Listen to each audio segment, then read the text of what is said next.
Hello, everyone, and welcome to another episode of the Crypto Entrepreneurs Podcast with your host, Charles. Enjoy.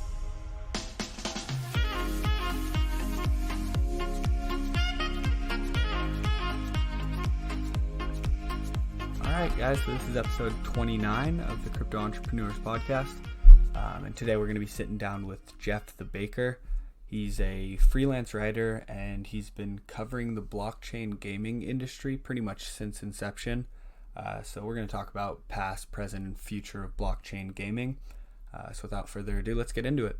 So before we kind of get into blockchain gaming, can you just give us a little background on yourself and tell us what you were doing before crypto, and then a very brief intro on how you got introduced to blockchain gaming? Yeah, definitely. So I was pretty young when I got into crypto. I was 15, and I heard that there was this internet money where you could play online poker, and they didn't ask you for how old you were. So that was how I initially found out about Bitcoin, and I spent some time on the forums, getting involved in the community, and really just started to fall in love with the tech. And the big direction that early on I was really interested in was gaming and how you could apply Bitcoin as a virtual currency to in-game economies. And as I learned more, I learned that with more nuanced cryptocurrency developments, you could actually put more of the gameplay itself on the blockchain, and you can make crypto assets for your games and all that stuff. And I've been really excited about that for the last few years. It's funny, I just had Nate Bagg on. He was also extremely young. I think he was 15 or 16 when he first bought Bitcoin. So, Oddquins, how old are you, by the way? 21. Okay, 21. So you're young, but you've been in for a while. That's now 6 years. Yeah, I think my my Bitcoin Talk forum account its 6th birthday is coming up. So that was right around when I first got into it. There we go. So yeah, you've kind of followed the blockchain gaming industry from pretty much its creation until now. So what was the first project that really got you hyped on this whole industry? I guess from the main project that basically invented the niche of blockchain gaming was this project called Hunter Coin, which was a fork of Namecoin that the blockchain itself perpetuated this simple MMO gaming environment, and you controlled these characters, and you would direct them to attack, fight, and collect Hunter coins in game. And I thought it was such a great idea that basically if you situated a game with the help of blockchain tech, you could create scarce assets in game that have value. You don't have to play a zero-sum game if you want to profit. The game world itself can actually generate value for its users alongside generating value for the developers. So I was really interested in that. I didn't know about it right at the start, but I found out about it after it had been up and running for a bit. And as Hunter Coin grew, some of the people that were involved in it took on different projects, and I kind of watched the whole niche flourish from there. I spent a lot of time with Game Credits, which is pretty much deceased at this point, but it was a leading gaming coin back in the day. And then in 2017, when everything started to blow up, a whole bunch of different gaming projects popped up, and I kind of did my research and have stayed up to date since then. So yeah, I was going to ask you kind of about your resume regarding blockchain gaming. You talked about Hunter Coin and Namecoin and then Game Credits. Is there anything else on that list that you've either, worked with or just been involved in the community? Anything else that you mentioned? So I was not formally involved with Hunter Coin, but I was a member of the community. I actually did some freelance writing work with Game Credits. Not a whole bunch, but a couple articles here and there, since they knew since I was active in the community, they knew that I did writing. I also spent some time in the engine coin community right at the start. I gave them some pointers on their ICO model and kind of what they were doing initially because they were new to crypto. And now I currently work with a project called Zaya. Zaya is actually from some of those same folks from HunterCoin and Namecoin. And I do freelance writing and marketing for them. They're a little bit different. They've created a custom blockchain specifically for gaming with basically all the development emphasis on making a chain that is as best suited for playing games as possible. So, I mean, the reason I asked is I kind of just wanted to get a feel for your knowledge and how in-depth you've been involved with these projects and in the community. And it sounds like you've worked with a number of coins. You do writing, you do a lot of writing for them. You said you're a freelance writer. And I know when we chatted before hopping on, you talked about this article that you wrote for The Block. It was a 48-page article that was past, present, and future of gaming. Do you think you can just go into the details and tell us about, where we've come from to where we are now? Yeah, for sure. Yeah, so, excuse me. With The Block, I put together this comprehensive research primer.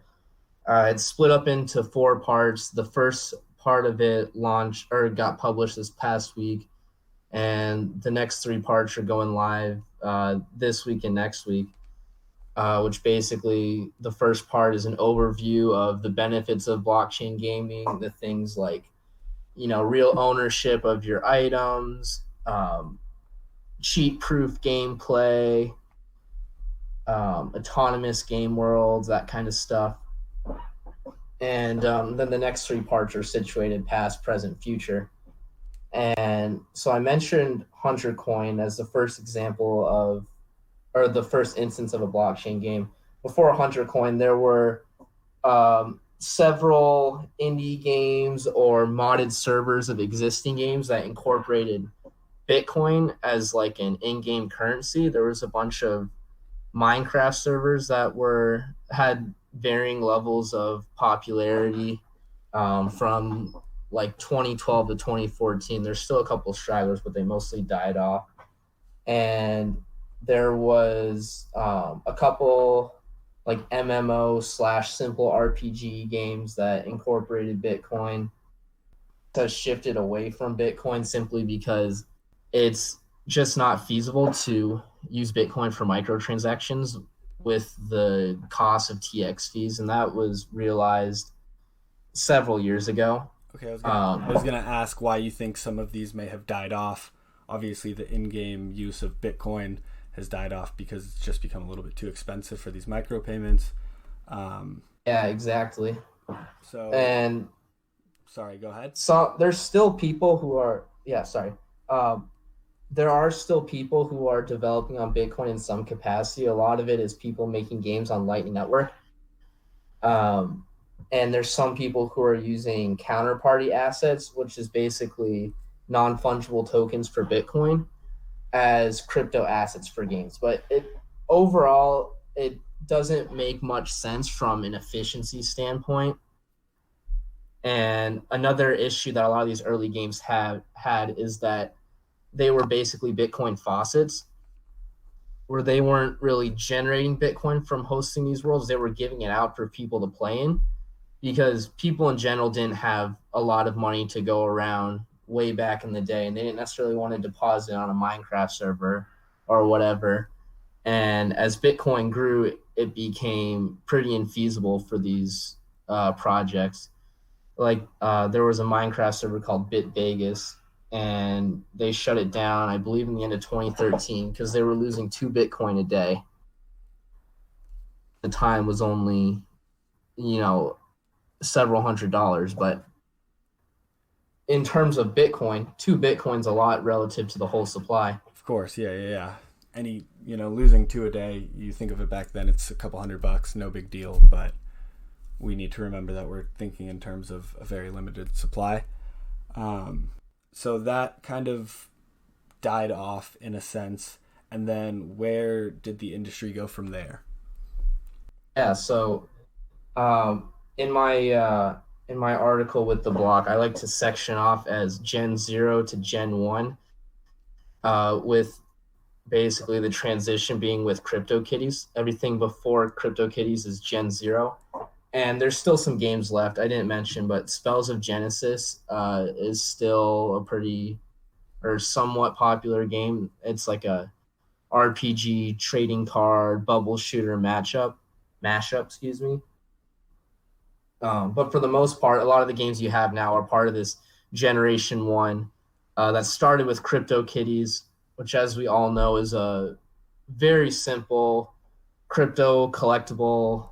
Uh, some people argue it doesn't even consist of being a game, but that was the first one. And from there, a bunch of people started developing games on Ethereum. I think in large part because they saw how highly people were valuing these virtual cats. There was headlines that the first generation of CryptoKitties were selling for 5-6 figures, and I think a lot of developers wanted to cash in on that, and they created. They saw this kind of mania. Sorry. No, I was just gonna say they saw this kind of mania, and they're like, I want to get in on that. And I remember seeing a bunch of little, kind of offshoots of CryptoKitties. Never really was super interested in them, so I didn't do any research into it. But I saw exactly 15 different variations of it. Yeah, so these developers made all these crypto collectible games on Ethereum. Some of them are a little more complex. Now, a couple years later, there are some games that are still very simplistic, but they're actual games. But a lot of the focus has been on selling rare items to fund the development and essentially generate profit for developers. And then for the people playing it, all those assets, those rare items they sold, it's basically a game of hot potato. How much profit can I make before this game dies out and people stop playing it? Because most of these Ethereum dApps really didn't last. They kind of flavor of the month. They shoot up and then they die out. I played on for about a month. I played on this game called Ethergoo, which was a kind of like a cookie clicker on Ethereum, where you bought these units and you generated this goo, and there was some profit metrics, but pretty much the only people who made money were the ones at the very start, maxed out their production, bought the rare items, and then sold it off along the way to make their money back. The people who got in later, like I did, I was a couple weeks late, pretty much spent varying amounts. I didn't buy any of the premium stuff, so I was just spending gas, but still spending a bit of money and then never really seeing it back, and then no one's playing the game and it's dead.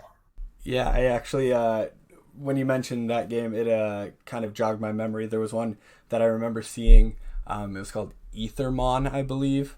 It's kind of like a Pokemon trading cards kind of thing. And I remember being on Biz, and I saw it very, very early on. They were like, "Oh yeah, there's these, trading cards." And for a week, it was the hottest thing ever. Everyone was making money, and then all of a sudden, it just died off, and didn't hear about it ever again. And it seems like that's the case for all of these kind of, CryptoKitty. Yeah. I think actually, I did play a bit of Ethereum on myself as well. That was around the same time as Ethergoo. I kind of got in a kick with Ethereum games. I think they're actually still alive and kicking. I don't think people are making money the same way they were at the start, but no, definitely not. I just completely there's a few off my radar. Sorry, I was just gonna say I took it off my radar completely. I didn't even know that there was still anything going on with them. Oh yeah, definitely. And I think a lot of it also had to do with the same time all these games were popping up, the bear market was starting. And at the height of the bull market, when CryptoKitties came out, so many people had so much money and nothing to do with it. They were kind of just throwing money in different directions, because up until then, you were making a lot of money putting it on random ICOs and random crowd sales. And I think that translated to games at first. But as the bottom kind of fell out, I think the emphasis has really gone away from that. And people are still developing on Ethereum. They're starting to take advantage of the more nuanced technology like the plasma child chains. And they're going on to other chains as well, like EOS and Tron, which are better suited than Ethereum for simple activity like playing a game, because the transactions are cheaper, or they offset costs, or they push the cost somewhere else. Steam is getting some traction as well. Pretty much they're realizing that it's really expensive to make gameplay transactions on Ethereum. And that's just a symptom of Ethereum's contracting protocol is not well suited for games. If you want to do product verification, for example, something that's more robust, Ethereum's fine. But if you want something that's simple, lightweight, and quick, like a gameplay is in a blockchain game or a dApp, Ethereum's not the best way to do it. So they're moving on to these other chains that are better suited. They cut the costs and they push the costs somewhere else. And that's where focus is starting to shift. Got it. There we go. Okay, so yeah, you've kind of given us this past to present view. I know the article involves, your future outlook, and I want to get into that in a second. But, it started with just using Bitcoin as kind of an in-game currency. And when that got to be, in a sense, too expensive, this game started being developed on Ethereum. And then, we saw these CryptoKitties and these card games, kind of flavor of the month stuff. And that kind of fizzled out as the price of Ethereum and Bitcoin and the crypto market as a whole died. And I feel what you were saying on the fact that, people had a lot of money to throw around and they were kind of just looking for that next hot thing. That kind of died out. And now we've kind of got to this point where we're actually developing real games and there's some real adoption in a sense coming, and we're making leaps and bounds in the right direction. So can you talk about, some of the stuff that you talked about in your article on where you see this industry going, and, where the blockchain gaming industry as a whole is headed? So we're at a bit of an ideological crossroads of blockchain gaming right now. With Ethereum, it's been shown that with the current infrastructure that's available, and this goes for EOS, Tron, Steam as well, have a complex blockchain game that is feasible for players in a manner that is fast, cheap, and scalable.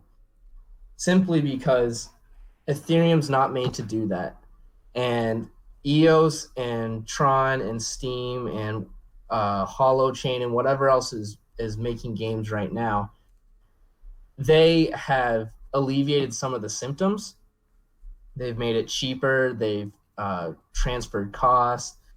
EOS even has free transactions, but they're still based on the same framework that at some point down the road, they'll run into that same issue again, where, there's a ceiling as to how complex the game can be, a ceiling as to how many people can play it, before it just kind of breaks down. So there's some people that are saying, okay, the problem is that you shouldn't put gameplay on a blockchain.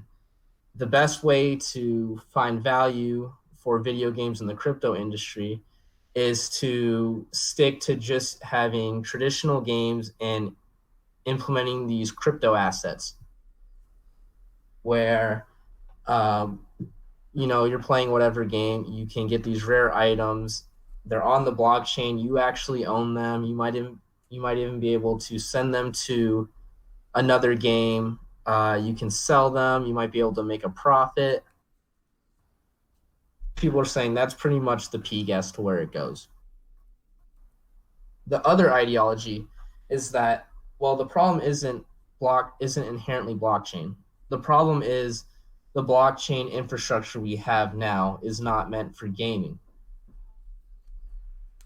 and I fall into this camp, is basically saying if we make infrastructure specifically for gaming, not infrastructure that can do gaming a little bit better, but blockchain or otherwise distributed ledger technology specifically for games, we can eliminate the current problems rather than just alleviate them. And then from there, using blockchain, you actually have new benefits you don't find in traditional games. As I mentioned with Hunter Coin, you can create a virtual environment that is value added for the players, that generates provably scarce, provably valuable resources that players can collect and profit from. And you can develop new genres of games.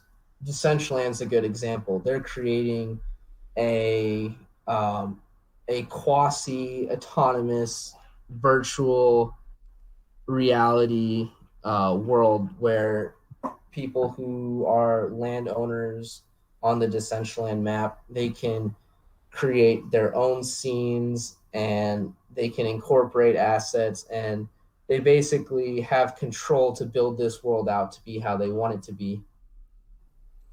Going off of Hunter Coin, the genre they coin it as is human mining gameplay, where the players are, air quotes, mining cryptocurrency assets or tokens or currencies. And there's a play to earn feel rather than a pay to win feel that you get with current games. The infrastructure side of it is using the more nuanced technologies, Ethereum child chains, where you can build networks that run parallel to Ethereum that are specified specifically for what you want to get out of your game. Loom Network is basically doing this as a service for developers, where you pay to use their network, or you pay the subscription model or whatever, and they've got a whole developer environment to create your own child chain for your game. There's also developments being done on Lightning Network and with Ethereum state channels and with layer 2 payment gateways on other networks, where it's still blockchain gaming, but instead of every gameplay input being its own separate transaction, basically sign into like a game channel, and then your gameplay moves are communicated back and forth as Lightning payments or whatever network is on. I mentioned I work with Zaya. They're actually the first project to get this going live. They've got a battleships game that you can play in a Zaya game channel, where you send a transaction to open the channel, send a transaction to close the channel, and then everything you do in between is free in real time. So I think a lot of where we're going is going to be dependent on the infrastructure that we can build up in the future. Before you kind of went into all that, one of my biggest questions was, because I don't really follow the blockchain gaming industry too heavily, hardly at all, to be honest with you. But I was going to ask, because you say there's these two ideologies, and that second one has to do with, creating a new infrastructure for these games. And so I kind of wanted to just ask, how far along we are in that. But you kind of touched on that with your answer there. I kind of jumped the gun a bit. No, don't even worry about it. Just as you were speaking, the thought came, how far along are we? And it sounds like we're starting to make some progress, but we're not quite there yet. Another thing I wanted to talk about was, because, there's all these different projects that are now trying to push the industry forward. And you've talked about some of the ones that you're working with and what they're doing right. You're talking about different infrastructure setups that have been working properly. What are people doing wrong right now? Because I tend to focus on the positive, but I think the only way that we can move forward is to, figure out what we're doing wrong and make those changes. So do you have any examples of, how the blockchain gaming industry is done wrong? Yeah, well, so I've told you where my sentiments lie in the different ideological camps. Yeah, so you fall into the And second one. there's some people in the first camp. Now, if you analyze gaming and you decide that the most valuable thing you can do is incorporate crypto assets to existing games, and that's the peak value, then that's great and work on that. But there's some people who say we have to do it this way because the other way fundamentally cannot work. And they're looking at the current infrastructure we have versus what can be built to say that blockchain gaming is a myth or that blockchain gaming can't work. Hunter Coin is an example that it can work. And unfortunately, there's not many like it yet, but that was done it went live in 2014 before any of this was big, and they generated over $1 million profit for their players that they could cash out. Hunter Coin was traded on Poloniex back when it was like the go-to exchange. They traded it for Bitcoin. They cashed it out for dollars. That's real profit. So it definitely works. And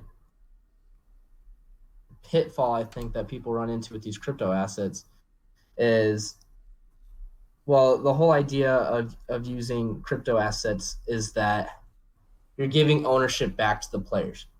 Well, a lot of these dApps that are using their own assets, and a lot of these projects that are focused on making crypto assets, the developers still control what those assets do and what they can be used in and what they can't be used in.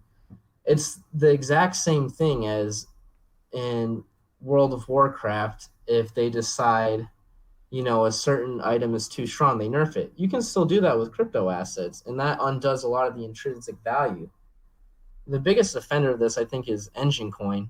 Not only are people with Engine Coin assets dependent on the developer, they're also dependent on Engine Coin itself. You can't make an Engine Coin item without interacting with Engine Coin. And let's say Engine Coin skyrockets. Everyone liquidates their items. The games are now broken. Let's say Engine Coin crashes. The items are now worthless. The game economy is ruined. There was just recently, there was this update push to Team Fortress 2. There was a glitch where if you had these certain crates, you would open them and you would get the rarest item every single time, the rarest tier of item. These items were worth hundreds of dollars. And overnight, Valve, the developers behind Team Fortress, crashed the entire item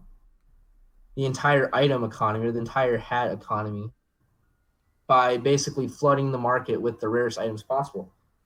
Crypto assets that are developed under this format or this kind of philosophy are subject to the same concerns or the same potential failures.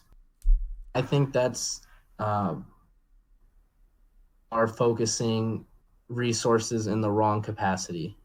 So, I mean, one of the big things that, came to mind when you mentioned this first kind of camp that you were talking about, implementing the crypto assets, was that, they're kind of so far along developing on, Ethereum, Tron, EOS, etc., that they're kind of just, there's no turning back at that point, and they're kind of just continuing to push forward with kind of a broken system. You mentioned Engine. I don't really know too much about Engine, so I can't really speak on it, in depth. But it sounds like if this industry is going to be going anywhere, we need to scale back a little bit, get our core and foundation set and build from there, which it sounds like the people in this kind of camp 2 are doing. So that kind of, gets your thoughts out on where this industry is headed. It still sounds like it's in its infancy in my mind. Absolutely. But I think, a lot of people in crypto are kind of looking for that next big thing. We're very forward-thinking people. So for anyone who's listening who wants to get involved with this industry and kind of see where it's going to take them, do you have any tips for how they can do that?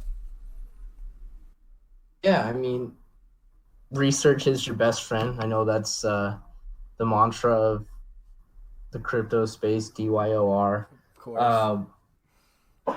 It's the interesting thing now is that we're getting more enterprises involved. And that's probably the easiest way to get started. If you're a sports fan, Major League Baseball has a collectible game. The National Basketball Association, NBA, I didn't have to say it out. The NBA is starting their own game. Different larger development studios are starting to build blockchain games. Ubisoft is getting into it. With Zaya, there is a franchise in Europe called Soccer Manager that they're making their next game as a blockchain game. And Cocos, which is an open source development platform, they are building out their own blockchain network for game development that has more enterprise focus on it. So I guess see what the big companies are doing, and then from there start to dig deeper into the tech, understand how it works, understand why it's valuable, and then find the projects that you think are doing it best and help them out. Get involved in the community, play their games.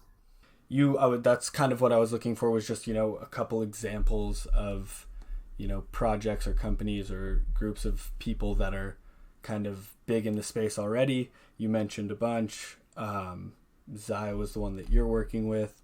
I believe you said Cocos, and then these huge enterprises like the NBA and the MLB are also getting involved. So I think if you're forward looking enough, you can see that there's some room to run in this industry. And it's all about just getting involved. So one last thing, can you just give us, I guess, your biggest overarching tip for not only the people who are interested in getting involved, but the people who are working on this stuff already? How can they help push the adoption of this? Focus on fun. That's the biggest criticism, is that blockchain games aren't fun. Support the games that are fun first, because those are the ones that can penetrate the traditional gaming industry. Get into blockchain gaming, get involved with something that's fun to play. Yeah, I feel like a lot of them are, a little slow and clunky, and I couldn't see myself sitting down and playing them. So the idea that, we can all collectively push a couple of the greatest into kind of the mainstream light is something that I think we should all strive to do. So I really appreciate that. Again, you gave us, where the industry started, how far it's come, and where you see it heading. And then you also gave us some tips on how to get involved, which I really appreciate. So again, thank you so much for coming on. Was there anything else that you think you missed that you want the listeners to know? Well, first of all, thanks for having me. Of course. I think we covered just about all of it. I guess for the viewers, if they have any questions, they can reach out to me on Twitter. I'm super active. Am I allowed to show my handle? Of course. I'm actually going to have all of that in the description. So if you want to send me that, I can get it put in there. And shill it now if you want. It's at Jeff the Baker, I believe. Is that correct on Twitter? At Jeff the Dunker. Baker was taken, unfortunately. Okay. But yeah, I'm super active on Twitter. If you have any questions, you can reach out to me directly. I'll be happy to chat blockchain gaming. Right on. Any other channels or social media? Instagram, Facebook, YouTube, any of that, Discord, that kind of stuff? No, I'm just Twitter right now. I need to expand. I'm on like Telegram and Discord as well, but not really a public facing thing. Yeah, there we go. Sense. Just much easier to reach out on. I need to. I think everyone needs to get better, because there's there's a lot of value in social media, especially in the crypto space. But for now, I'm only really on Twitter. Okay, perfect. Yeah, we'll have that Twitter in the handle or in the show notes for anyone who wants to reach out. Again, I really appreciate you sitting down and talking to us today. All right, guys, that wraps up another episode. And I just want to take a quick second to ask you a huge favor. If you found anything in the episode helpful or it's been inspiring to you in any way, I just ask that you share it with your friends, family, anyone you know on social media, and hopefully we can help them out as well. Have a good one.